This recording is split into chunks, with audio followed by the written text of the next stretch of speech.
Tolonglah dikuatkan untuk kedepannya, ditingkatkan rasa disiplin.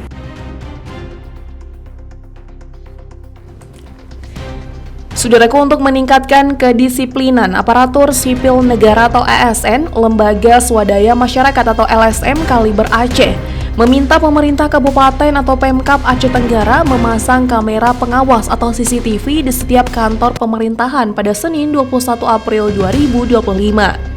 Ketua LSM Kaliber Aceh Zoel Kanedi alias ZK Agara mengatakan bahwa pemasangan CCTV online sangat penting dilakukan untuk memantau aktivitas ASN di kantor camat, puskesmas maupun kantor-kantor Organisasi Perangkat Daerah atau OPD. Dirinya menilai selama ini kinerja ASN masih kurang efektif karena minimnya pengawasan terhadap kehadiran dan jam kerja mereka, dan berharap jangan sampai ASN hanya datang untuk tanda tangan absensi lalu pergi.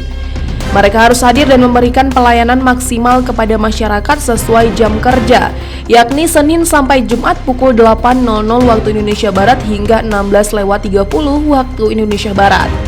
LSM Kaliber Aceh juga mendorong Bupati Aceh Tenggara untuk memberikan sanksi tegas kepada pejabat maupun ASN yang tidak disiplin.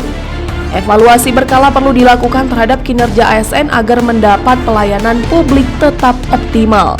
Tentunya untuk memudahkan memantau ASN yang aktif bekerja melalui kantor-kantor pemerintah, perlu ada dipasang CCTV yang langsung terkoneksi secara online kepada Bupati, Sekda maupun Satpol PP Aceh Tenggara. Tolonglah dikuatkan untuk kedepannya, ditingkatkan rasa disiplin.